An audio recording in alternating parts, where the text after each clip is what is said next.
Hi hello friends, welcome to police fighters YouTube channel. ಸ್ನೇಹಿತರೆ, ಮೊದಲನೇದಾಗಿ ನೀವು ನಮ್ಮನ್ನು ಯೂಟ್ಯೂಬಲ್ಲಿ CET ಫೈಟರ್ಸ್ ಯೂಟ್ಯೂಬ್ ಚಾನಲ್ ಮತ್ತು ಪೊಲೀಸ್ ಫೈಟರ್ಸ್ ಯೂಟ್ಯೂಬ್ ಚಾನಲಲ್ಲೂ ಕೂಡ ಫಾಲೋ ಮಾಡ್ಬೋದು.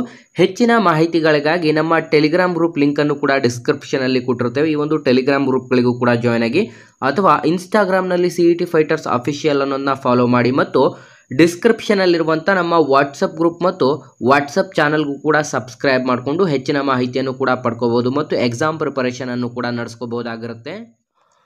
Hi hello friends, welcome to police fighters YouTube channel. ಸ್ನೇಹಿತರೆ, ಯಾರೆಲ್ಲ ವಿದ್ಯಾರ್ಥಿಗಳು ಇದೇ ಮೊದಲ ಬಾರಿಗೆ ಚಾನಲನ್ನು ನೋಡ್ತಾ ಇದ್ರೆ ಆದಷ್ಟು ಚಾನಲ್ಗೆ ಸಬ್ಸ್ಕ್ರೈಬ್ ಮಾಡ್ಕೊಳ್ಳೋದ್ರಿಂದ village accountant, PDO, BMTC, group C ಮತ್ತು FD ಹಾಗೂ ಇನ್ನಿತರ ಸ್ಪರ್ಧಾತ್ಮಕ ಪರೀಕ್ಷೆಗಳಲ್ಲಿ ನಿಮಗೆ ಅತಿ ಮುಖ್ಯವಾಗಿ ಕಮ್ಯುನಿಕೇಷನ್ ಪೇಪರ್ಗೆ ಬೇಕಿರುವಂಥ ಒಂದು ನಾಲೆಡ್ಜ್ನ ಅಧಿಕೃತವಾದಂಥ ಒಂದು PDF ಮುಖಾಂತರ, ಅಂತಂದರೆ ಅಧಿಕೃತವಾಗಿ ಪ್ರೀವಿಯಸ್ ಇಯರ್ ಕ್ವಶನ್ ಪೇಪರ್ಗಳನ್ನು ಕೂಡ ನಾವು ಬಿಡಿಸ್ತಾ ಇರ್ತೀವಿ ಮತ್ತು ಮಾಡೆಲ್ ಪೇಪರ್ಸ್ಗಳನ್ನು ಕೂಡ ತಿಳಿಸ್ತಾ ಇರ್ತೀವಿ ಮತ್ತು ಸಬ್ಜೆಕ್ಟ್ ವೈಸ್ ನಿಮಗೆ ಕ್ಲಾಸಸ್ಗಳನ್ನು ಮಾಡ್ತಾ ಇದ್ದೀವಿ. ಸ್ನೇಹಿತರೆ, ಇವತ್ತಿನ ಈ ಒಂದು ವಿಡಿಯೋದಲ್ಲಿ ಅತಿ ಮುಖ್ಯವಾಗಿ ನಿಮಗೆ KA ಇಂದ ಈ ಹಿಂದೆ ಅಧಿಸೂಚಿಸಲಾದಂಥ ಒಂದು ಎಕ್ಸಾಮ್ಸ್ಗಳಲ್ಲಿ ಬಂದಿದ್ದಂಥ ಕಮ್ಯುನಿಕೇಷನ್ ಪೇಪರಲ್ಲಿ ಕಂಪ್ಯೂಟರ್ ನಾಲೆಡ್ಜ್ ಅಂತಂದರೆ ನಿಮಗೆ ಕಂಪ್ಯೂಟರ್ನ ಜ್ಞಾನಕ್ಕೆ ಸಂಬಂಧಪಟ್ಟಂಥ ಈ ಒಂದು ಪ್ರಶ್ನೆ ಪತ್ರಿಕೆ ಕೂಡ ಇದಾಗಿರುತ್ತೆ. ಸ್ನೇಹಿತರೆ, ನೀವು ಪ್ರತಿಯೊಂದು ಎಕ್ಸಾಮ್ಸಲ್ಲಿ ಕಮ್ಯುನಿಕೇಷನ್ ಪೇಪರಲ್ಲಿ ಗಮನಿಸ್ತಾ ಇರ್ಬೋದು, ಟೋಟಲ್ 100 ಮಾರ್ಕ್ಸಿಗೆ ಈ ಒಂದು ಕಮ್ಯುನಿಕೇಷನ್ ಪೇಪರ್ ಇರುತ್ತೆ. ಅದರಲ್ಲಿ ನಿಮಗೆ 35 ಮಾರ್ಕ್ಸು ಕನ್ನಡ, 35 ಮಾರ್ಕ್ಸ್ ಇಂಗ್ಲೀಷ್ ಮತ್ತು ಇನ್ನು ಮುಕ್ಕಿಳಿದಂತೆ 30 ಮಾರ್ಕ್ಸ್ ನಿಮಗೆ ಕಂಪ್ಯೂಟರ್ ನಾಲೆಡ್ಜ್ಗೆ ಸಂಬಂಧಪಟ್ಟಂತೆ ಎಕ್ಸಾಮ್ಸನ್ನು ಕಂಡಕ್ಟ್ ಮಾಡಲಾಗುತ್ತೆ. ಇದು ಪೇಪರ್ ಸೆಕೆಂಡ್ ಕಮ್ಯುನಿಕೇಷನ್ ಪೇಪರ್ ಆಗಿರುತ್ತೆ.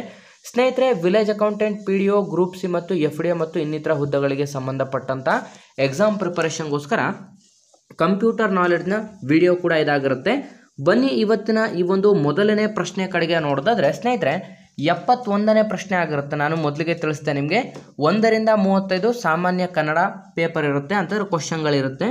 ನೆಕ್ಸ್ಟ್ 36ರಿಂದ 70ರವರೆಗೆ ನಿಮಗೆ ಇಂಗ್ಲೀಷ್ಗೆ ಸಂಬಂಧಪಟ್ಟಂಥ ಪ್ರಶ್ನೆಗಳಿರುತ್ತೆ. ನೆಕ್ಸ್ಟ್ 71ರಿಂದ 100ರವರೆಗೆ ನಿಮಗೆ ಕಂಪ್ಯೂಟರ್ ನಾಲೆಡ್ಜ್ನ ಪ್ರಶ್ನೆಗಳಾಗಿರುತ್ತೆ. ಮೊದಲನೇ ಪ್ರಶ್ನೆ, which among the following is A search engine? ಸ್ನೇಹಿತರೆ, ಈ ಕೆಳಕಂಡವುಗಳಲ್ಲಿ ಯಾವುದು ಸರ್ಚ್ ಇಂಜಿನ್ ಆಗಿದೆ ಅಂತ ಪ್ರಶ್ನೆ ಆಗಿರುತ್ತೆ. ಸ್ನೇಹಿತರೆ, ನೀವು ಕಮ್ಯುನಿಕೇಷನ್ ಪೇಪರಲ್ಲಿ ಆಲ್ಮೋಸ್ಟ್ ನೀವು 80+ ಸ್ಕೋರ್ ಮಾಡಿದಿರಾ ಅಂತಂದರೆ ನೀವು ಯಾವುದೇ ಒಂದು ಎಕ್ಸಾಮ್ಸ್ ಆದರೂ ಕೂಡ ಸೆಲೆಕ್ಟ್ ಆಗುವಂಥ ಸಾಧ್ಯತೆಗಳಿರುತ್ತೆ. ಹಾಗಾಗಿ ಆದಷ್ಟು ವಿದ್ಯಾರ್ಥಿಗಳು ನಮ್ಮ ವಿಡಿಯೋದಲ್ಲಿ ಇರುವಂಥ VAO, PDO ಮತ್ತು BMTC ಮತ್ತು FDAಗೆ ಸಂಬಂಧಪಟ್ಟಂತೆ ಸೆಪರೇಟ್ ಆದಂಥ ಪ್ಲೇ ಲಿಸ್ಟ್ ಕೂಡ ಮಾಡಿದ್ದೀವಿ. ವಿದ್ಯಾರ್ಥಿಗಳು ವಿಡಿಯೋ ನೋಡಿ.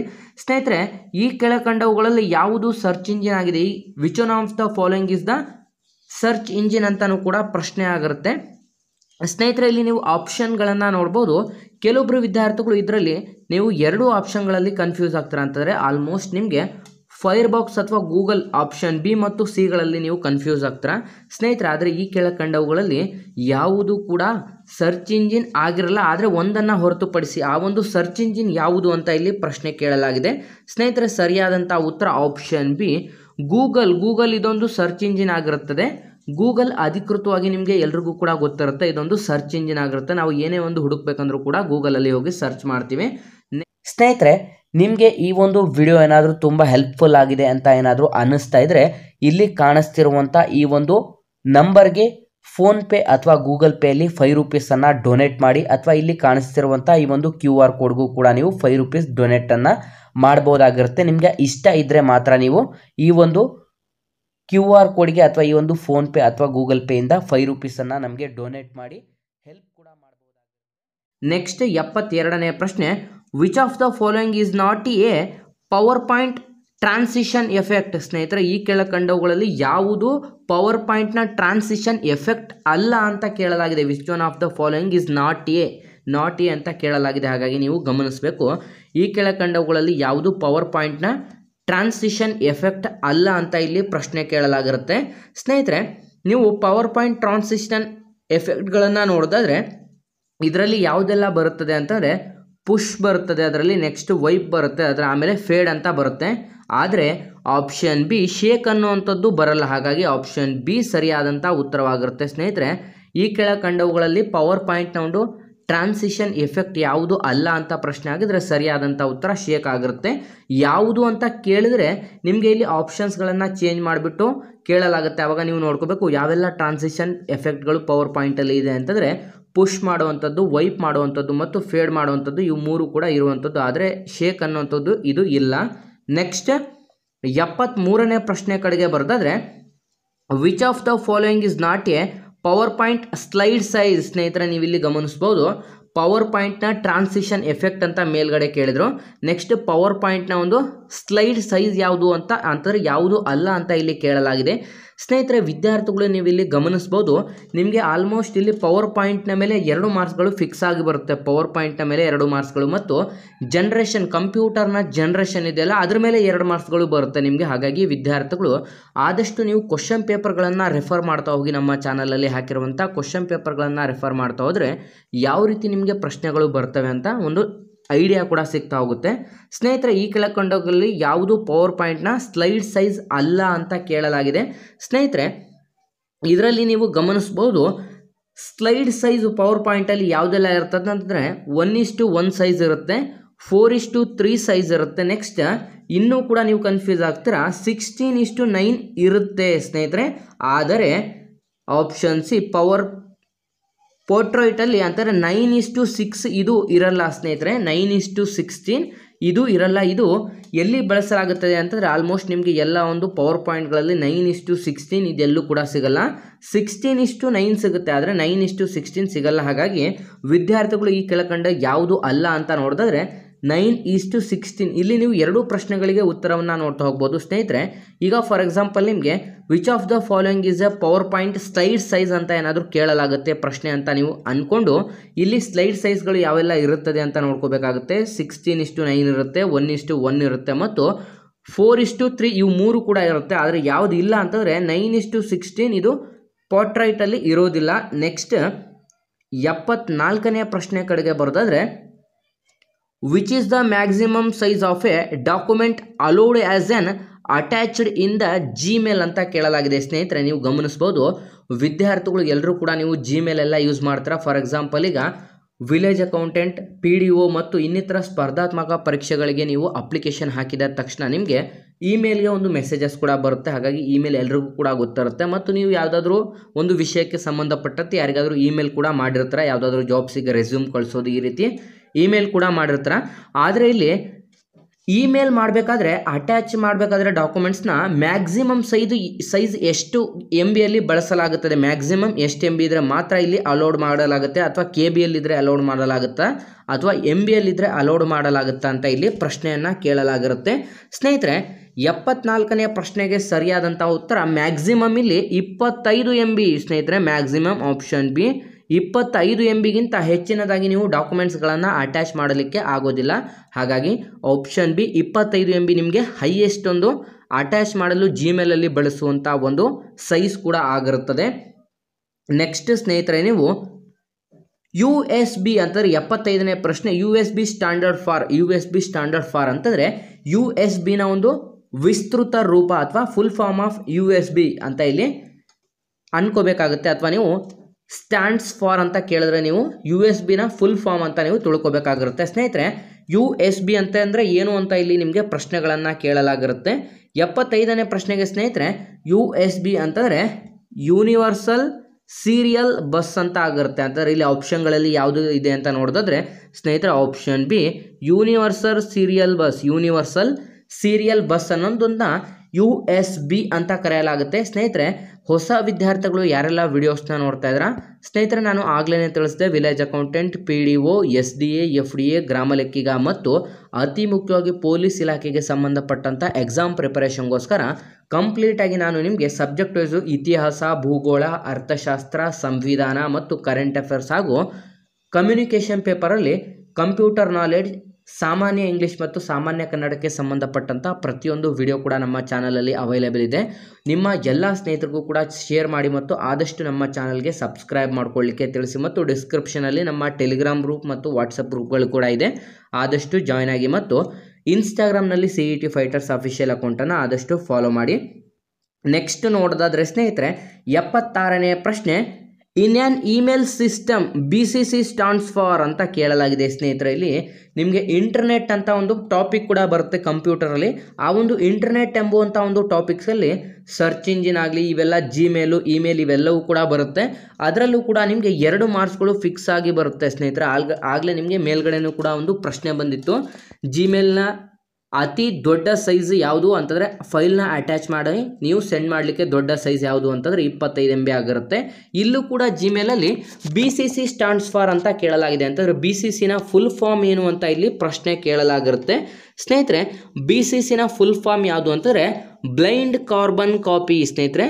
ಬ್ಲೈಂಡ್ ಕಾರ್ಬನ್ ಕಾಪಿ ಆಗಿರುತ್ತೆ ಅಂತಂದರೆ ಇಲ್ಲಿ ಎಲ್ಲಿದೆ ಅಂತ ನಾವು ನೋಡಿದ್ರೆ option A blind carbon copy ಇದು ಸರಿಯಾದಂಥ ಉತ್ತರವಾಗಿರುತ್ತೆ. BCC stands for blind carbon copy. ಇದು ಎಲ್ಲಿ ಅಂತಂದರೆ ಇಮೇಲ್ ಸಿಸ್ಟಮ್ಸಲ್ಲಿ ಆಗಿರುತ್ತದೆ. ನೆಕ್ಸ್ಟ್ 77ನೇ ಪ್ರಶ್ನೆ, which of the following domain is used by profit business ಅಂತಾನೂ ಕೂಡ ತಿಳಿಸಲಾಗಿದೆ. ಈ ಕೆಳಕಂಡವುಗಳಲ್ಲಿ ಯಾವುದು ಒಂದು ಡೊಮೈನ್ ಸ್ನೇಹಿತರೆ. ನಿಮಗೆ ಡೊಮೈನ್ ಗೊತ್ತಿರಬೇಕಾಗುತ್ತೆ. ಡೊಮೈನ್ ಅಂತಂದರೆ ಫಾರ್ ಎಕ್ಸಾಂಪಲ್ .com, .net ಅಥವಾ .edu ಅಥವಾ .organization.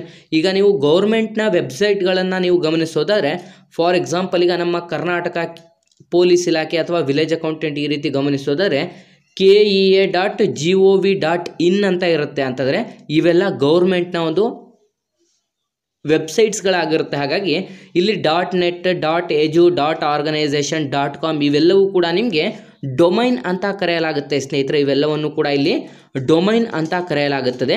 ಆದರೆ ಇಲ್ಲಿ ಈ ಕೆಳಕಂಡವುಗಳಲ್ಲಿ ಯಾವ ಒಂದು ಡೊಮೈನನ್ನು ನಾವು ಪ್ರಾಫಿಟ್ ಬಿಸ್ನೆಸ್ಗೋಸ್ಕರ ಯೂಸ್ ಮಾಡ್ತೀವಿ ಅಂತ ಇಲ್ಲಿ ಪ್ರಶ್ನೆಗಳನ್ನು ಕೇಳಲಾಗಿರುತ್ತೆ ಸ್ನೇಹಿತರೆ. ನಾವು ಪ್ರಾಫಿಟ್ ಬಿಸ್ನೆಸ್ಗಳಿಗೆ ಉಪಯೋಗಿಸುವಂಥ ಒಂದು ಡೊಮೈನ್ ಯಾವುದು ಅಂತ ನೋಡಿದ್ರೆ ಸರಿಯಾದಂಥ ಉತ್ತರ ಆಪ್ಷನ್ ಡಿ .com ಸ್ನೇಹಿತರೆ. ಆಪ್ಷನ್ ಡಿ .com ಸರಿಯಾಗಿರುತ್ತೆ ಸ್ನೇಹಿತರೆ. ನೀವು ಈಗ ಫಾರ್ ಎಕ್ಸಾಂಪಲ್ ಯಾವುದೇ ಒಂದು ನೆಟ್ವರ್ಕ್ಗಳಾಗಲಿ ಯಾವುದೇ ಒಂದು ಸರ್ಚ್ ಇಂಜಿನ್ಗಳಲ್ಲಿ ನೀವು ಸರ್ಚ್ ಮಾಡಬೇಕಾದ್ರೆ ಲಾಸ್ಟಲ್ಲಿ .com ಅಂತ ಬರುತ್ತೆ, .net ಅಂತ ಬರುತ್ತೆ. ಈ ರೀತಿ ಬಂದವೆಲ್ಲವೂ ಕೂಡ ಡೊಮೈನ್ಗಳಾಗಿರುತ್ತೆ. ಇವಕ್ಕೆ ನಾವು ಡೊಮೈನ್ಗಳು ಅಂತ ಕರಿತೀವಿ. ಆದರೆ ಕೆಲವೊಂದೊಂದು ಡೊಮೈನ್ಗಳು ಕೆಲವೊಂದೊಂದಕ್ಕೆ ಡಿಪೆಂಡ್ ಆಗಿರುತ್ತೆ. ಇದು .com ಅನ್ನುವಂಥದ್ದು ಬಿಸ್ನೆಸ್ಸಿಗೆ ಉಪಯೋಗಿಸಲಾಗುತ್ತದೆ. .organization ಈ ರೀತಿಯಾಗಿ ನಿಮಗೆ ಅಥವಾ .in ಈ ರೀತಿಯಾಗಿ ನಿಮಗೆ ಕಂಪ್ಲೀಟಾಗಿ ಗೌರ್ಮೆಂಟ್ ವೆಬ್ಸೈಟ್ಸ್ಗಳಿಗೆ ಉಪಯೋಗಿಸಲಾಗಿರುತ್ತದೆ ಸ್ನೇಹಿತರೆ. ನೆಕ್ಸ್ಟ್ ನಾವು ನೋಡಿದ್ರೆ 71ನೇ ಪ್ರಶ್ನೆ, ನೀವು ಕನ್ನಡದಲ್ಲೂ ಕೂಡ ನಿಮಗೆ ಒಂದು PDF ಕೂಡ ಅವೈಲೇಬಲ್ ಇರುತ್ತೆ. ಅಂತಂದರೆ ಫಾರ್ ಎಕ್ಸಾಂಪಲ್ ಈಗ ಕನ್ನಡದಲ್ಲಿ ಇಂಗ್ಲೀಷಲ್ಲಿ ಯಾರಿಗಾದರೂ ಅರ್ಥ ಆಗಿಲ್ಲ ಅಂತಂದರೆ ನಿಮಗೆ ಕನ್ನಡದಲ್ಲೂ ಕೂಡ ಈ ಒಂದು ಪ್ರಶ್ನೆ ಪತ್ರಿಕೆಗಳನ್ನು ಕೊಡಲಾಗಿರುತ್ತೆ. ಆದರೆ ಸ್ನೇಹಿತರೆ ನೀವೇನು ಮಾಡಬೇಕು ಅಂತಂದರೆ ಆಲ್ಮೋಸ್ಟ್ ಕನ್ನಡದಲ್ಲಿ ಕೆಲವೊಬ್ಬರಿಗೆ ಗೊತ್ತಾಗುತ್ತೆ, ಕೆಲವೊಬ್ಬರಿಗೆ ಗೊತ್ತಾಗಲ್ಲ. ನಿಮಗೆ ಕನ್ನಡ ಗೊತ್ತಾಗಲಿಲ್ಲ ಅನ್ನುವಂಥ ಸಂದರ್ಭದಲ್ಲಿ ಇಂಗ್ಲೀಷಲ್ಲಿ ನೋಡಬೇಕಾಗುತ್ತೆ. ಇಂಗ್ಲೀಷಲ್ಲಿ ಗೊತ್ತಾಗಲಿಲ್ಲ ಅನ್ನುವಂಥ ಸಂದರ್ಭದಲ್ಲಿ ನೀವು ಕನ್ನಡದಲ್ಲಿ ನೋಡಬೇಕಾಗುತ್ತೆ ಅಂತಲೂ ಕೂಡ ಇಲ್ಲಿ ಕಂಪ್ಲೀಟಾಗಿ ತಿಳಿಸಲಾಗಿರುತ್ತೆ ಸ್ನೇಹಿತರೆ. ನಿಮಗೆ ಈ ಒಂದು ವಿಡಿಯೋ ಏನಾದರೂ ತುಂಬ ಹೆಲ್ಪ್ಫುಲ್ ಆಗಿದೆ ಅಂತ ಏನಾದರೂ ಅನ್ನಿಸ್ತಾ ಇದ್ದರೆ ಇಲ್ಲಿ ಕಾಣಿಸ್ತಿರುವಂಥ ಈ ಒಂದು ನಂಬರ್ಗೆ ಫೋನ್ಪೇ ಅಥವಾ ಗೂಗಲ್ ಪೇಯಲ್ಲಿ ₹5 ಡೊನೇಟ್ ಮಾಡಿ, ಅಥವಾ ಇಲ್ಲಿ ಕಾಣಿಸ್ತಿರುವಂಥ ಈ ಒಂದು QR ಕೋಡ್ಗೂ ಕೂಡ ನೀವು ₹5 ಡೊನೇಟನ್ನು ಮಾಡ್ಬೋದಾಗಿರುತ್ತೆ. ನಿಮಗೆ ಇಷ್ಟ ಇದ್ದರೆ ಮಾತ್ರ ನೀವು ಈ ಒಂದು QR ಕೋಡ್ಗೆ ಅಥವಾ ಈ ಒಂದು ಫೋನ್ಪೇ ಅಥವಾ ಗೂಗಲ್ ಪೇಯಿಂದ ₹5 ನಮಗೆ ಡೊನೇಟ್ ಮಾಡಿ ಹೆಲ್ಪ್ ಕೂಡ ಮಾಡ್ಬೋದಾಗಿರುತ್ತೆ. ನೆಕ್ಸ್ಟ್ ನಿಮಗೆ ನಾನು ಕನ್ನಡದಲ್ಲಿ ಈ ಒಂದು ಕಂಪ್ಲೀಟಾಗಿ ತಿಳಿಸ್ತಾ ಹೋಗ್ತೀನಿ. ವಿದ್ಯಾರ್ಥಿಗಳು ಈಗ ಆಲ್ಮೋಸ್ಟ್ ನೀವು ಇಂಗ್ಲೀಷಲ್ಲಿ ನೋಡಿದ್ರೆ ಆಲ್ಮೋಸ್ಟ್ ನಿಮಗೆ ಈಸಿಯಾಗಿ ವರ್ಡ್ಗಳನ್ನು ಗೊತ್ತಾಗುತ್ತೆ. ಈಗ ನಾವು ಉಪಯೋಗಿಸುವಂಥ ಪ್ರತಿಯೊಂದು ಭಾಷೆಗಳಲ್ಲಿ ಇಂಗ್ಲೀಷ್ನ ಒಂದು ಪ್ರಭಾವ ಜಾಸ್ತಿ ಇರುತ್ತೆ. ಹಾಗಾಗಿ ನಮಗೆ ಆಲ್ಮೋಸ್ಟ್ ಇಂಗ್ಲೀಷ್ ವರ್ಡ್ಸ್ಗಳು ಗೊತ್ತಿರುತ್ತೆ. ಹಾಗಾಗಿ ಇಂಗ್ಲೀಷಲ್ಲಿ ನೀವು ಓದ್ಕೊಂಡ್ರೆ ಈಸಿ ಆಗುತ್ತೆ. ನೆಕ್ಸ್ಟ್ ಸ್ನೇಹಿತರೆ 78ನೇ ಪ್ರಶ್ನೆ, what happen if you select first and second slide of then click on new slides button on toolbar in PowerPoint. ಸ್ನೇಹಿತರೆ ನೀವು ಏನಾದರೂ ಫಸ್ಟ್ ಮತ್ತು ಸೆಕೆಂಡ್ ಸ್ಲೈಡ್ಸನ್ನು ಕ್ಲಿಕ್ ಮಾಡಿಬಿಟ್ಟು ನ್ಯೂ ಸ್ಲೈಡ್ಸ್ ಬಟನನ್ನು ಕ್ಲಿಕ್ ಮಾಡಿದ್ರೆ ಟೂಲ್ ಬಾರಲ್ಲಿ ಇನ್ PowerPointಲ್ಲಿ ಏನಾಗುತ್ತದೆ ಅಂತ ಇಲ್ಲಿ ನಿಮಗೆ ಪ್ರಶ್ನೆ ಕೂಡ ಕೇಳಲಾಗಿರುತ್ತೆ. ಇದನ್ನು ನೀವು ಕನ್ನಡದಲ್ಲೂ ಕೂಡ ನೋಡ್ಕೋಬೋದು ಸ್ನೇಹಿತರೆ. ಇಲ್ಲಿ ನಿಮಗೆ ಗೊತ್ತಾಗುತ್ತೆ ನೋಡಿ.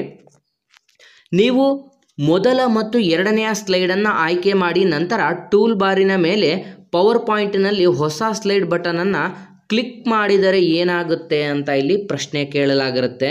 ಸ್ನೇಹಿತರೆ ನೀವು PowerPointಗಳಲ್ಲಿ ಫಸ್ಟು ಮತ್ತು ಸೆಕೆಂಡ್ ಸ್ಲೈಡ್ಸ್ಗಳನ್ನು ಸೆಲೆಕ್ಟ್ ಮಾಡಿಕೊಂಡು ನೀವು ಸ್ಲೈಡ್ಸ್ ಅಂತ ಏನಾದರೂ ಕ್ಲಿಕ್ ಮಾಡಿದ್ದೀರಾ ಅಂತ ನೀವು ಮಾಡಿದರೆ ಅಲ್ಲಿ ಏನಾಗುತ್ತದೆ ಅಂತ ನಾವು ನೋಡಿದ್ರೆ ಹೊಸ ಸ್ಲೈಡ್ ಅಂತಂದರೆ ಮೂರನೆಯ ಸ್ಲೈಡ್ ಆಗಿ ಪ್ರಸ್ತುತವಾಗುತ್ತದೆ ಸ್ನೇಹಿತರೆ. ನಿಮಗೆ ಹೊಸ ಸ್ಲೈಡ್ ಕ್ರಿಯೇಟ್ ಆಗುತ್ತೆ ಅಂತಂದರೆ ಫಸ್ಟು ಸೆಕೆಂಡ್ ಸ್ಲೈಡ್ಸನ್ನು ಬಿಟ್ಟು ನೆಕ್ಸ್ಟ್ ಮೂರನೆಯ ಒಂದು ಸ್ಲೈಡಲ್ಲಿ ಕ್ರಿಯೇಟ್ ಆಗುತ್ತದೆ ಅಂತಂದರೆ ಸ್ನೇಹಿತರೆ ಆಪ್ಷನ್ ಎ ಹೊಸ ಸ್ಲೈಡ್ ಅಥವಾ ಮೂರನೆಯ ಸ್ಲೈಡ್ ಆಗಿ ಪ್ರಸ್ತುತವಾಗುತ್ತದೆ ಅಂತ ಇಲ್ಲಿ ತಿಳಿಸಲಾಗಿರುತ್ತೆ ಅಂತಂದರೆ ಕ್ರಿಯೇಟ್ ಆಗುತ್ತದೆ ಅಂತ ಇದರ ಒಂದು ಮೀನಿಂಗ್ ಕೂಡ ಆಗಿರುತ್ತದೆ.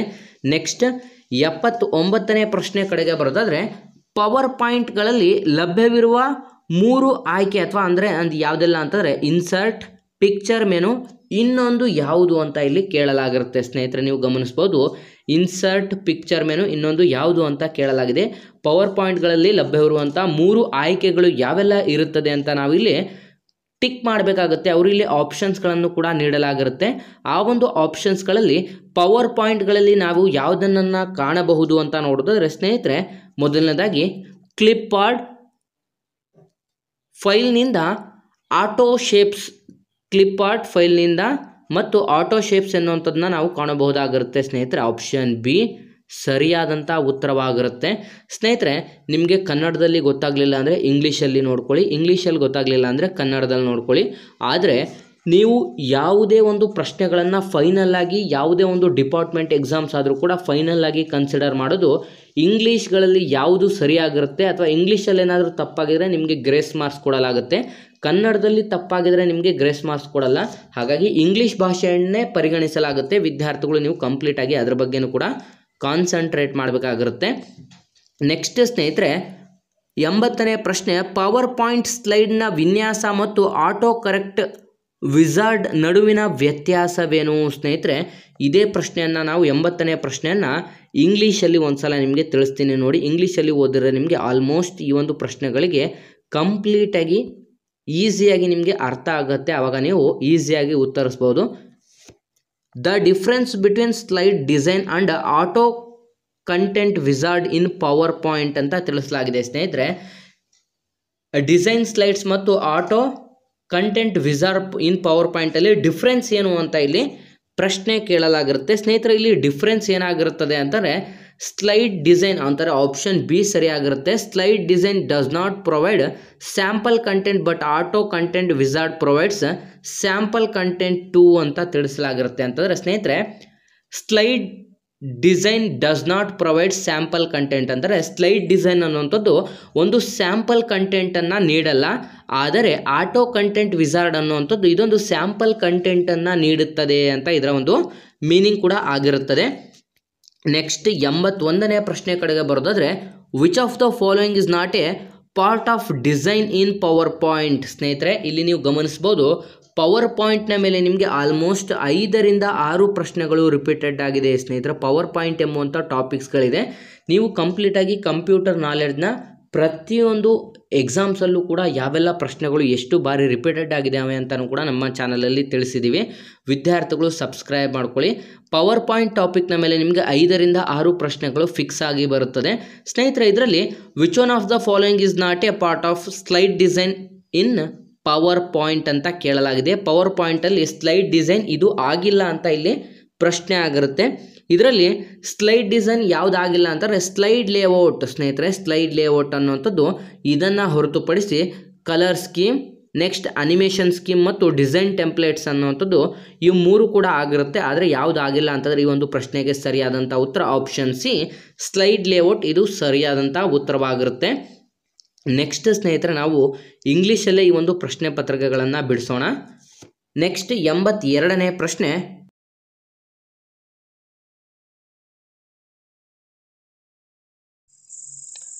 The number of bits a computer can process at once is called a ಸ್ನೇಹಿತರೆ. The number of bits a computer can process at once is called computer ಅಂತ ಇಲ್ಲಿ ತಿಳಿಸಲಾಗಿರುತ್ತೆ ಅಂತಂದ್ರೆ ಸ್ನೇಹಿತರೆ ಕರೆಯಲಾಗುತ್ತದೆ ಅಂತ ಇಲ್ಲಿ ಪ್ರಶ್ನೆ ಕೇಳಲಾಗಿರುತ್ತೆ. ಸರಿಯಾದಂಥ ಉತ್ತರ ಇದಕ್ಕೆ ನಾವು ವರ್ಡ್ ಅಂತ ಕರೆಯಲಾಗುತ್ತದೆ. ಆಪ್ಷನ್ ಡಿ ವರ್ಡ್ ಅಂತ ಕರೆಯಲಾಗುತ್ತದೆ ಸ್ನೇಹಿತರೆ. ನೀವು ಕಂಪ್ಲೀಟಾಗಿ ಕಂಪ್ಯೂಟರ್ ನಾಲೆಡ್ಜಲ್ಲಿ ಆಲ್ಮೋಸ್ಟ್ ಸ್ನೇಹಿತರೆ ನೀವು ಕಂಪ್ಯೂಟರಲ್ಲಿ 30 ಪ್ರಶ್ನೆಗಳಿಗೆ 28, 29 ಅಥವಾ 30 ಈ ರೀತಿ ಸ್ಕೋರ್ ಮಾಡಿದ್ರೆ ಅಂತಂದರೆ ನೀವು ಆಲ್ಮೋಸ್ಟ್ ಸೆಲೆಕ್ಟ್ ಆಗುವಂಥ ಸಾಧ್ಯತೆಗಳು ಕೂಡ ಇರುತ್ತದೆ.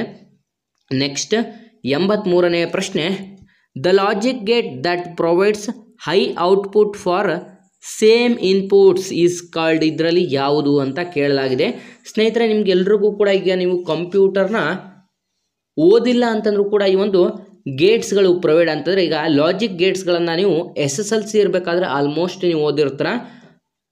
ನಿಮಗೆ ಫಿಸಿಕ್ಸಲ್ಲಿ ಈ ಒಂದು ಗೇಟ್ಸ್ಗಳು ಅಂತ ಬರುತ್ತೆ, ನಾರ್ ಗೇಟ್ಸ್ ಆ್ಯಂಡ್ ಗೇಟ್ಸ್ ಅಂತ ಎಲ್ಲ ನಿಮಗೆ ಬಂದಿರುತ್ತೆ ಸ್ನೇಹಿತರೆ. ಹಾಗಾಗಿ ವಿದ್ಯಾರ್ಥಿಗಳು ಈ ಒಂದು ಗೇಟ್ಗಳ ಬಗ್ಗೆನೇ ಕೂಡ ಸಪ್ರೇಟಾಗಿ ನಿಮಗೆ 1 ಮಾರ್ಕ್ಸ್ಗಳಿಗೆ ಬರುವಂಥ ಸಾಧ್ಯತೆಗಳು ಕೂಡ ಇರುತ್ತೆ. ಕೆಲವೊಂದೊಂದು ಸಲ ಬರುತ್ತೆ, ಕೆಲವೊಂದೊಂದು ಸಲ ಬರಲ್ಲ. ಹಾಗಾಗಿ logic Gates that provides high output for same inputs ಅಂತಂದರೆ ಸ್ನೇಹಿತರೆ ನೀವು ಸೇಮ್ ಇನ್ಪುಟ್ಟನ್ನು ನೀಡುವಂಥದ್ದಕ್ಕೆ ಅದು ಹೈ ಔಟ್ಪುಟ್ಟನ್ನು ನೀಡುತ್ತದೆ. ಆ ಒಂದು ಲಾಜಿಕ್ ಗೇಟ್ ಯಾವುದು ಅಂತ ಇಲ್ಲಿ ಪ್ರಶ್ನೆ ಕೇಳಲಾಗಿರುತ್ತೆ. ಸ್ನೇಹಿತರೆ ಸರಿಯಾದಂಥ ಉತ್ತರ ಆಪ್ಷನ್ ಎ ನಾರ್ ಗೇಟ್. ಸ್ನೇಹಿತರೆ ಆಪ್ಷನ್ ಎ ನಾರ್ ಗೇಟ್ ಇದು ಸರಿಯಾದಂಥ ಉತ್ತರವಾಗಿರುತ್ತದೆ. ನೆಕ್ಸ್ಟ್ 84ನೇ ಪ್ರಶ್ನೆ, resolution of laser printer is specified in terms of ಅಂತ ಕೇಳಲಾಗಿದೆ. ಸ್ನೇಹಿತರೆ ರೆಸಲ್ಯೂಷನ್ ಆಫ್ ಲೇಸರ್ ಪ್ರಿಂಟರ್ನ ಒಂದು ಸ್ಪೆಸಿಫೈಡ್ ಆದಂಥ ರೆಸಲ್ಯೂಷನ್ನ ಟರ್ಮ್ ಏನಂತ ಕರೆಯಲಾಗುತ್ತದೆ ಅಂತ ಇಲ್ಲಿ ಕೇಳಲಾಗಿರುತ್ತೆ. ಸ್ನೇಹಿತರೆ ಇದಕ್ಕೆ ಸರಿಯಾದಂಥ ಉತ್ತರ ಆಪ್ಷನ್ ಡಿ DPI ಅಂತ ಕರೆಯಲಾಗುತ್ತದೆ. ಸ್ನೇಹಿತರೆ DPIನ ಒಂದು laser printer is specified in the terms of DPI ಅಂತ ಕರೆಯಲಾಗುತ್ತದೆ. ನೆಕ್ಸ್ಟ್ 85ನೇ ಪ್ರಶ್ನೆ ಕಡೆಗೆ ಬರೋದಾದರೆ negative numbers are represented in computers by. ಸ್ನೇಹಿತರೆ ನಿಮಗೆಲ್ರಿಗೂ ಗೊತ್ತಿರಬೇಕು negative numbers are represent in computer by. ಯಾವುದರಿಂದ ನೆಗೆಟಿವ್ ನಂಬರ್ಸ್ಗಳನ್ನು ರೆಪ್ರೆಸೆಂಟ್ ಮಾಡಲಾಗುತ್ತದೆ ಅಂತ ನೋಡೋದಾದರೆ ಸ್ನೇಹಿತರೆ ಸರಿಯಾದಂಥ ಉತ್ತರ ಸೆಕೆಂಡ್ ಕಾಂಪ್ಲಿಮೆಂಟ್ ಅಂತ ತಿಳಿಸಲಾಗಿದೆ. ಸ್ನೇಹಿತರೆ ಸೆಕೆಂಡ್ ಕಾಂಪ್ಲಿಮೆಂಟಿಂದ ಈ ಒಂದು ನೆಗೆಟಿವ್ ನಂಬರ್ಗಳನ್ನು ರೆಪ್ರೆಸೆಂಟ್ ಮಾಡಲಾಗುತ್ತದೆ. ಕೆಲವೊಬ್ಬರು ವಿದ್ಯಾರ್ಥಿಗಳು ನೀವು ಏನು ಅಂತ ತಿಳ್ಕೊತೀರಾ ಅಂತಂದರೆ ಈ ಒಂದು ಕಂಪ್ಯೂಟರ್ ಲ್ಯಾಂಗ್ವೇಜ್ಗಳಲ್ಲಿ ಕಂಪ್ಯೂಟರ್ನ ಝೀರೋಸ್ ಮತ್ತು ಒನ್ಗಳಲ್ಲಿ ನಿಮಗೆ ಐಡೆಂಟಿಫೈ ಮಾಡಲಾಗುತ್ತೆ. ಝೀರೋಸ್ ಆ್ಯಂಡ್ ಒನ್ ಅಂತಾರೆ ಬೈನರಿ ಲ್ಯಾಂಗ್ವೇಜಸ್ಗಳು ಇದಾಗಿರುತ್ತೆ. ನೀವಿಲ್ಲಿ ಸಡನ್ನಾಗಿ ನೋಡಿದ ತಕ್ಷಣ ಏನು ಮಾಡ್ತೀರಾ, ಝೀರೋಸ್ ಆ್ಯಂಡ್ ಒನ್ಸ್ ಅಂತ ಇದೆ ಅಲ್ವಾ ನಮಗೆ ಗೊತ್ತಿದೆ, ಹಾಗಾಗಿ ನೀವೇನು ಮಾಡ್ತೀರಾ 1 ಕಾಂಪ್ಲಿಮೆಂಟ್ ಅಂತ ಟಿಕ್ ಮಾಡಿಬಿಡ್ತೀರಾ. ಆದರೆ ಸ್ನೇಹಿತರೆ ಇದು ತಪ್ಪಾಗುತ್ತೆ. Negative numbers are represented in computer by ಯಾವುದರಿಂದ ಅಂತಾರೆ ಸೆಕೆಂಡ್ಸ್ ಕಾಂಪ್ಲಿಮೆಂಟ್ ಅಂತ ತಿಳಿಸಲಾಗಿದೆ. ಆಪ್ಷನ್ ಎ ಸರಿಯಾದಂಥ ಉತ್ತರವಾಗಿರುತ್ತದೆ. ನೆಕ್ಸ್ಟ್ 86ನೇ ಪ್ರಶ್ನೆ, micro processor var introduced in which generation of computer. ಸ್ನೇಹಿತರೆ ನಾನು ನಿಮಗೆ ಆಗಲೇ ತಿಳಿಸ್ದೆ ಕಂಪ್ಯೂಟರ್ನ ಜನ್ರೇಷನ್ನ ಮೇಲೆ ನಿಮಗೆ 2 ಮಾರ್ಕ್ಸ್ಗಳಿಗೆ ಪ್ರಶ್ನೆಗಳು ಬರುತ್ತೆ. ಈ ಒಂದು ಕಂಪ್ಯೂಟರ್ನ ಜನ್ರೇಷನಲ್ಲಿ ಮೈಕ್ರೋ ಪ್ರೊಸೆಸರ್ ಯಾವ ಒಂದು ಜನರೇಷನಲ್ಲಿ ಕಂಪ್ಯೂಟರ್ಗೆ ಅಳವಡಿಕೆ ಮಾಡಲಾಯಿತು ಅಥವಾ ಯಾವ ಒಂದು ಜನ್ರೇಷನಲ್ಲಿ ಕಂಡುಹಿಡಿಯಲಾಯಿತು ಅಂತ ಇಲ್ಲಿ ಪ್ರಶ್ನೆ ಕೇಳಲಾಗಿರುತ್ತೆ. ಸ್ನೇಹಿತರೆ ಮೈಕ್ರೋ ಪ್ರೊಸೆಸರ್ ಅನ್ನುವಂಥದ್ದು ಎಷ್ಟನೇ ಜನ್ರೇಷನಲ್ಲಿ ಕಂಡುಹಿಡಿಯಲಾಯಿತು ಅಂತಂದರೆ ಸ್ನೇಹಿತರೆ ಫೋರ್ತ್ ಜನ್ರೇಷನಲ್ಲಿ ಮೈಕ್ರೋ ಪ್ರೊಸೆಸರ್ಗಳನ್ನು ಕಂಡುಹಿಡಿಯಲಾಗುತ್ತದೆ. ಪ್ರೀವಿಯಸ್ ಒಂದು ಎಕ್ಸಾಮ್ಸ್ಗಳಲ್ಲಿ ನಿಮಗೆ ಟ್ರಾನ್ಸಿಸ್ಟರ್ ಯಾವ ಒಂದು ಜನ್ರೇಷನಲ್ಲಿ ಕಂಡುಹಿಡಿಯಲಾಯಿತು ಅಂತಲೂ ಕೂಡ ಕೇಳಲಾಗಿರುತ್ತೆ. ಸ್ನೇಹಿತರೆ ಆ ಒಂದು ಪ್ರಶ್ನೆಗಳು ಕೂಡ ನಮ್ಮ ಪ್ರೀವಿಯಸ್ ಪ್ರಶ್ನೆ ಪತ್ರಿಕೆಯ ವಿಡಿಯೋದಲ್ಲಿ ಹಾಕಿದ್ದೀವಿ, ವಿದ್ಯಾರ್ಥಿಗಳು ಚೆಕ್ ಮಾಡ್ಕೊಳ್ಳಿ, ಇವೆಲ್ಲವೂ ಕೂಡ ಇಂಪಾರ್ಟೆಂಟ್ ಪ್ರಶ್ನೆಗಳಾಗಿರುತ್ತೆ. ನೆಕ್ಸ್ಟ್ 87ನೇ ಪ್ರಶ್ನೆ ಕಡೆಗೆ ಬರೋದಾದರೆ program counter in a computer is special purpose registered that contains. ಸ್ನೇಹಿತರೆ program counter in computer is special purpose registered that contains ಅಂತಂದರೆ ಅದು ಏನನ್ನು ಒಳಗೊಂಡಿರುತ್ತದೆ ಅಂತ ಇಲ್ಲಿ ಪ್ರಶ್ನೆ ಕೇಳಲಾಗಿರುತ್ತೆ. ಸರಿಯಾದಂಥ ಉತ್ತರ address of the next instruction to be executed. ಸ್ನೇಹಿತರೆ ಆಪ್ಷನ್ ಎ ಸರಿಯಾಗಿರುತ್ತೆ. ಅಂತಂದರೆ address of the next instructions to be executed ಇದು ಸರಿಯಾದಂಥ ಉತ್ತರ ಕೂಡ ಆಗಿರುತ್ತದೆ.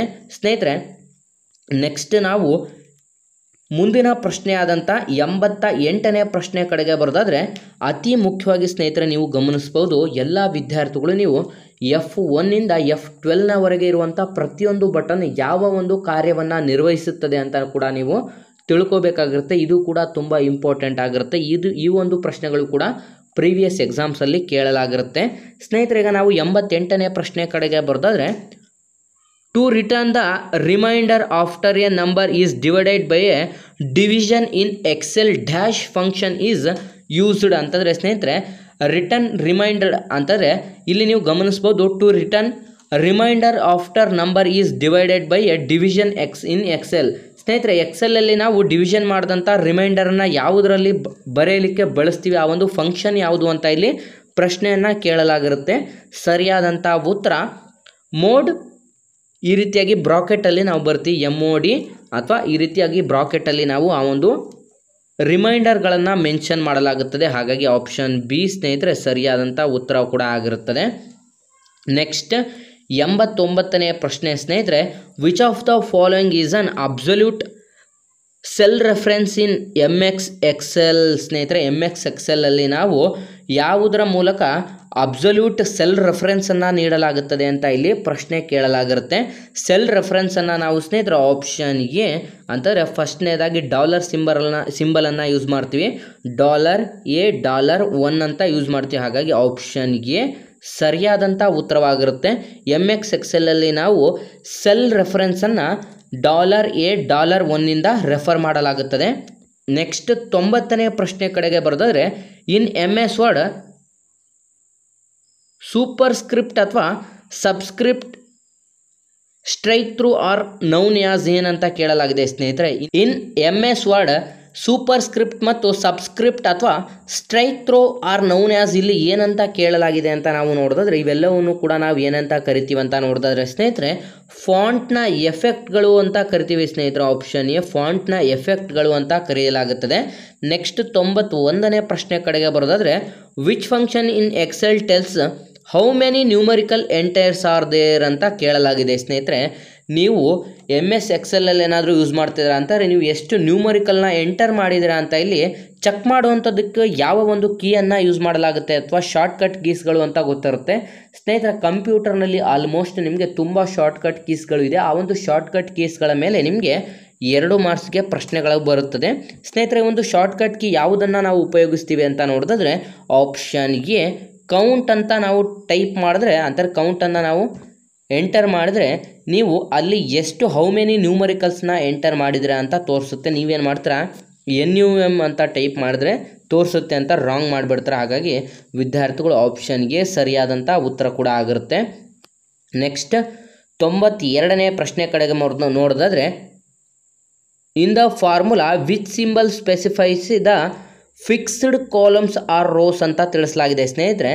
ಯಾವುದು ಫಿಕ್ಸ್ಡ್ ಕಾಲಮ್ ಮತ್ತು ರೋಸ್ಗಳನ್ನು ಮೆನ್ಷನ್ ಮಾಡಲಾಗುತ್ತದೆ ಅಂತ ಕೇಳಲಾಗಿರುತ್ತೆ ಸ್ನೇಹಿತರೆ. ಈ ಕೆಳಕಂಡ ಯಾವ ಒಂದು ಆಪ್ಷನ್ಗಳು ಇದಕ್ಕೆ ಸರಿಯಾದಂಥ ಉತ್ತರವಾಗಿದೆ ಅಂತ ನಾವು ನೋಡಿದ್ರೆ ಸ್ನೇಹಿತರೆ ಆಪ್ಷನ್ ಡಿ ಅಂತಾರೆ. ಈ ಒಂದು ಡಾಲರ್ ಸಿಂಬಲ್ ಇದೆಯಲ್ಲ, ಇದನ್ನು ನಾವು ಉಪಯೋಗಿಸ್ಕೊಂಡು ಫಿಕ್ಸ್ಡ್ ಕಾಲಮ್ ಮತ್ತು ರೋಸ್ಗಳನ್ನು ಸ್ಪೆಸಿಫೈ ಮಾಡ್ಬೋದು ಅಥವಾ ಇದನ್ನು ಇಂಡಿಕೇಟ್ ಮಾಡ್ಬೋದಾಗಿರುತ್ತದೆ.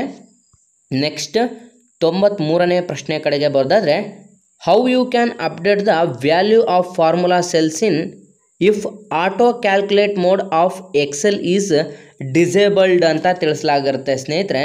ನೀವು ಯಾವ ರೀತಿ ಈ ಒಂದು value of formula cells is auto ಕ್ಯಾಲ್ಕುಲೇಟೆಡ್ನ ಎಕ್ಸೆಲಲ್ಲಿ ಡಿಸೇಬಲ್ ಮಾಡ್ತಾರೆ, ಯಾವ ಒಂದು ಬಟನ್ನನ್ನು ಉಪಯೋಗಿಸಿಕೊಂಡು ಅಂತ ತಿಳಿಸಲಾಗಿದೆ ಸ್ನೇಹಿತರೆ. ಆಗಲೇ ನಾನು ತಿಳಿಸ್ತೆ ನಿಮಗೆ F1 ನಿಂದ F12ವರೆಗೆ ಇರುವಂಥ ಎಲ್ಲ ಬಟನ್ಸ್ಗಳನ್ನು ನೀವು ತಿಳ್ಕೊಬೇಕಾಗಿರುತ್ತೆ ಅಂತ ಸ್ನೇಹಿತರೆ. ಇಲ್ಲಿ ಯಾವ ಬಟನನ್ನು ನಾವು ಉಪಯೋಗಿಸಬೇಕು ಅಂತ ಇಲ್ಲಿ ತಿಳಿಸಲಾಗಿರುತ್ತೆ.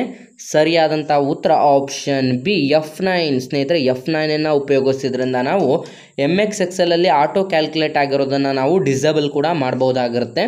ನೆಕ್ಸ್ಟ್ 94ನೇ ಪ್ರಶ್ನೆ ಕಡೆಗೆ ಬರೋದಾದರೆ, multi calculation can be made in a single formula using ಸ್ನೇಹಿತರೆ. ಮಲ್ಟಿ ಕ್ಯಾಲ್ಕುಲೇಷನನ್ನು ನಾವು ಯಾವ ಫಾರ್ಮುಲಾವನ್ನು ಉಪಯೋಗಿಸ್ಕೊಂಡು ಮಲ್ಟಿ ಕ್ಯಾಲ್ಕುಲೇಷನನ್ನು ಮಾಡ್ಬೋದು ಅಂತ ಇಲ್ಲಿ ಪ್ರಶ್ನೆ ಕೇಳಲಾಗಿರುತ್ತೆ. ಸರಿಯಾದಂಥ ಉತ್ತರ ಆಪ್ಷನ್ ಬಿ ಅರೇ ಫಾರ್ಮುಲಾ ಸ್ನೇಹಿತರೆ. ಆಪ್ಷನ್ ಬಿ ಅರೇ ಫಾರ್ಮುಲಾವನ್ನು ಉಪಯೋಗಿಸ್ಕೊಂಡು ನಾವು ಈ ಒಂದು ಮಲ್ಟಿ ಕ್ಯಾಲ್ಕುಲೇಷನನ್ನು ಕೂಡ ಮಾಡ್ಬೋದಾಗಿರುತ್ತದೆ.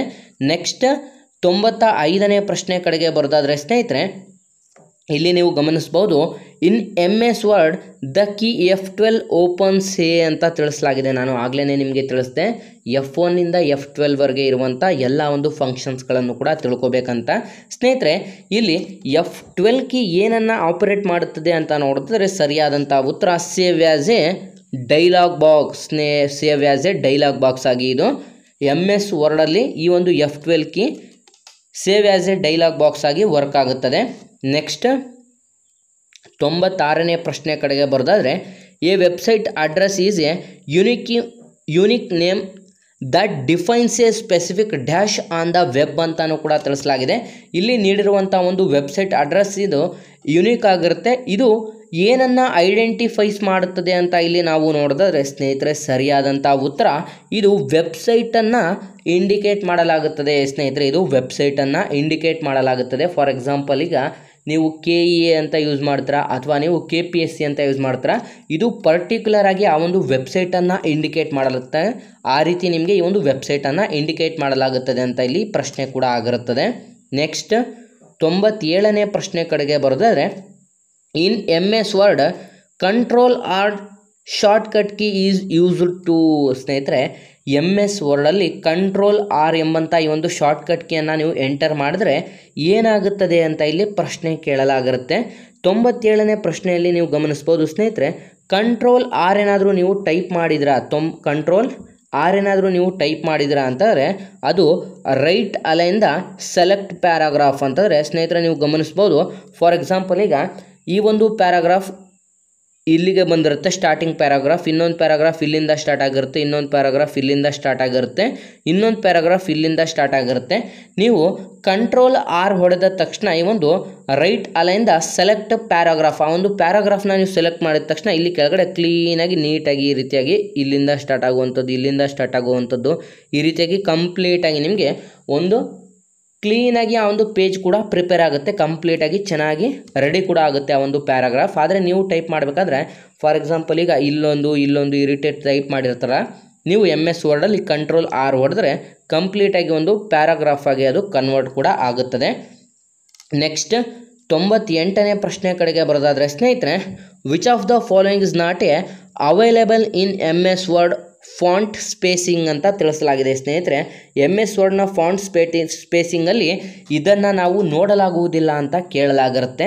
98ನೇ ಪ್ರಶ್ನೆಗೆ ಸರಿಯಾದಂಥ ಉತ್ತರ ಸ್ನೇಹಿತರೆ ಲೂಸ್ಲಿ ಅನ್ನೋದನ್ನ ಬಿಟ್ಟು ಇನ್ನು ನಾರ್ಮಲ್, ಎಕ್ಸ್ಪ್ಯಾಂಡೆಡ್ ಮತ್ತು ಕಂಡೆನ್ಸ್ಡ್ ಇವೆಲ್ಲವನ್ನು ಕೂಡ ನೋಡ್ತೀವಿ, ಆದರೆ ಲೂಸ್ಲಿ ನೋಡಲಾಗುವುದಿಲ್ಲ. ಹಾಗಾಗಿ ಆಪ್ಷನ್ ಡಿ ಸರಿಯಾದಂಥ ಉತ್ತರ ಕೂಡ ಆಗಿರುತ್ತದೆ. ನೆಕ್ಸ್ಟ್ 99ನೇ ಪ್ರಶ್ನೆ, shortcut key in MS Word insert a hyperlink in a document ಅಂತಂದರೆ ಸ್ನೇಹಿತರೆ ಫಾರ್ ಎಕ್ಸಾಂಪಲ್ ಈಗ ನೀವು ಒಂದು PDF ಓಪನ್ ಮಾಡ್ತಾರೆ, ಯಾವುದಾದ್ರೂ ಜಾಬ್ಸಿಗೆ ಸಂಬಂಧಪಟ್ಟಂತೆ ಅಪ್ಲಿಕೇಶನ್ ಹಾಕಬೇಕು ಅಂತಾರೆ, PDF ಓಪನ್ ಮಾಡಿದ ತಕ್ಷಣ ನಿಮಗೆ ಅಲ್ಲೊಂದು ಬ್ಲೂ ಕಲರ್ ಲಿಂಕ್ ಸಿಗುತ್ತೆ, ಅದರ ಮೇಲೆ ಕ್ಲಿಕ್ ಮಾಡಿದ್ರೆ ಡೈರೆಕ್ಟಾಗಿ ನಿಮಗೆ ವೆಬ್ಸೈಟಿಗೆ ಕರ್ಕೊಂಡು ಹೋಗುತ್ತೆ ಸ್ನೇಹಿತರೆ. ಈ ರೀತಿಯಾಗಿ ನಾವು ಒಂದು ಡಾಕ್ಯುಮೆಂಟ್ಗಳಲ್ಲಿ ಆ ಒಂದು ಹೈಪರ್ ಲಿಂಕ್ಗಳನ್ನು ಆ್ಯಡ್ ಮಾಡಲಿಕ್ಕೆ ಯಾವ ಒಂದು ಶಾರ್ಟ್ಕಟ್ ಕೀಯನ್ನು ಉಪಯೋಗಿಸ್ತೀವಿ MS ವರ್ಡಲ್ಲಿ ಅಂತ ಇಲ್ಲಿ ಪ್ರಶ್ನೆ ಆಗಿರುತ್ತೆ ಸ್ನೇಹಿತರೆ. ಸರಿಯಾದಂಥ ಉತ್ತರ ಕಂಟ್ರೋಲ್ K ಸ್ನೇಹಿತರೆ, option A control K button ನಾವು ಉಪಯೋಗಿಸೋದ್ರಿಂದ ಈ ಒಂದು ಹೈಪರ್ ಲಿಂಕ್ಗಳನ್ನು ನಾವು ಇನ್ಸರ್ಟ್ ಮಾಡ್ಬೋದಾಗಿರುತ್ತೆ ಯಾವುದಾದ್ರೂ PDF ಅಥವಾ ಡಾಕ್ಯುಮೆಂಟ್ಸ್ಗಳಲ್ಲಿ. ನೆಕ್ಸ್ಟ್ 100ನೇ ಪ್ರಶ್ನೆ ಮತ್ತು ಕೊನೆಯ ಪ್ರಶ್ನೆ ಇದಾಗಿರುತ್ತೆ, which enables use to send the same letter to different persons in MS Word ಅಂತ ಪ್ರಶ್ನೆ ಕೇಳಲಾಗಿರುತ್ತೆ ಸ್ನೇಹಿತರೆ. ಇಲ್ಲಿ 4 ಆಪ್ಷನ್ಸ್ಗಳನ್ನು ನೀಡಲಾಗಿರುತ್ತೆ. ಯಾವುದೆಲ್ಲ ವಿದ್ಯಾರ್ಥಿಗಳು ವಿಡಿಯೋಸ್ನ ನೋಡ್ತಾ ಇದ್ರೆ ಈ ಒಂದು ಕೊನೆಯ ಪ್ರಶ್ನೆಗೆ ನೀವು ಕಮೆಂಟ್ ಮಾಡಿ ಈ ಒಂದು ಪ್ರಶ್ನೆಗೆ ಉತ್ತರವನ್ನು ನೀಡಬೇಕಾಗಿರುತ್ತೆ ಸ್ನೇಹಿತರೆ. ನಮ್ಮ ಪ್ರೀವಿಯಸ್ ವಿಡಿಯೋದಲ್ಲಿ ಕೊನೆಯ ಪ್ರಶ್ನೆಗೆ ಕಮೆಂಟ್ ಮಾಡಿದಂಥ ಎಲ್ಲ ಸ್ನೇಹಿತರಿಗೂ ಕೂಡ ನಮ್ಮ ಚಾನಲ್ ಕಡೆಯಿಂದ ಥ್ಯಾಂಕ್ಸ್ ಅಂತ ತಿಳಿಸ್ತಾ ಇದ್ದೀವಿ. ಮತ್ತು ವಿದ್ಯಾರ್ಥಿಗಳು ಯಾರೆಲ್ಲ ನೀವು ಇದೇ ಮೊದಲ ಬಾರಿಗೆ ನಮ್ಮ ಚಾನಲನ್ನು ನೋಡ್ತಾ ಇದ್ದರೆ ಡಿಸ್ಕ್ರಿಪ್ಷನಲ್ಲಿರುವಂಥ ನಮ್ಮ ಟೆಲಿಗ್ರಾಮ್ ಗ್ರೂಪ್ ಮತ್ತು ನಮ್ಮ ಯೂಟ್ಯೂಬ್ ಚಾನಲ್ಗೆ ಸಬ್ಸ್ಕ್ರೈಬ್ ಮಾಡ್ಕೊಳ್ಳಿ. ಮತ್ತು ಅತಿ ಮುಖ್ಯವಾಗಿ village accountant, PDO, BMTC, group C, FDA ಮತ್ತು ಪೊಲೀಸ್ ಇಲಾಖೆ ಹಾಗೂ ಇನ್ನಿತರ ಇಲಾಖೆಗೆ ಸಂಬಂಧಪಟ್ಟಂತೆ 6ನೇ ತರಗತಿಯಿಂದ 12ನೇ ತರಗತಿವರೆಗೆ ಇರುವಂಥ ಎಲ್ಲ ಸರ್ಕಾರಿ ಪಠ್ಯ ಪುಸ್ತಕಗಳ ವಿಡಿಯೋ ಸರಣಿ ಕೂಡ ಅವೈಲೇಬಲ್ ಇದೆ. ಆದಷ್ಟು ಚಾನಲ್ಗೆ ಸಬ್ಸ್ಕ್ರೈಬ್ ಮಾಡಿಕೊಂಡು ಎಕ್ಸಾಮ್ ಪ್ರಿಪರೇಷನನ್ನು ಮಾಡ್ಕೊಳ್ಳಿ ಮತ್ತು ಈ ಒಂದು ವಿಡಿಯೋನ ಲೈಕ್ ಮಾಡಿ ಮತ್ತು ನಿಮ್ಮ ಎಲ್ಲ ಸ್ನೇಹಿತರೊಂದಿಗೆ ಶೇರ್ ಮಾಡಿ ಅಂತ ತಿಳಿಸ್ತಾ ಇದ್ದೀವಿ ಸ್ನೇಹಿತರೆ. ನಿಮಗೆ ಈ ಒಂದು ವಿಡಿಯೋ ಏನಾದರೂ ತುಂಬ ಹೆಲ್ಪ್ಫುಲ್ ಆಗಿದೆ ಅಂತ ಏನಾದರೂ ಅನ್ನಿಸ್ತಾ ಇದ್ದರೆ ಇಲ್ಲಿ ಕಾಣಿಸ್ತಿರುವಂಥ ಈ ಒಂದು ನಂಬರ್ಗೆ ಫೋನ್ಪೇ ಅಥವಾ ಗೂಗಲ್ ಪೇಯಲ್ಲಿ 5 ರೂಪೀಸನ್ನು ಡೊನೇಟ್ ಮಾಡಿ, ಅಥವಾ ಇಲ್ಲಿ ಕಾಣಿಸ್ತಿರುವಂಥ ಈ ಒಂದು QR ಕೋಡ್ಗೂ ಕೂಡ ನೀವು 5 ರೂಪೀಸ್ ಡೊನೇಟನ್ನು ಮಾಡ್ಬೋದಾಗಿರುತ್ತೆ. ನಿಮಗೆ ಇಷ್ಟ ಇದ್ದರೆ ಮಾತ್ರ ನೀವು ಈ ಒಂದು QR ಕೋಡ್ಗೆ ಅಥವಾ ಈ ಒಂದು ಫೋನ್ಪೇ ಅಥವಾ ಗೂಗಲ್ ಪೇಯಿಂದ 5 ರೂಪೀಸನ್ನು ನಮಗೆ ಡೊನೇಟ್ ಮಾಡಿ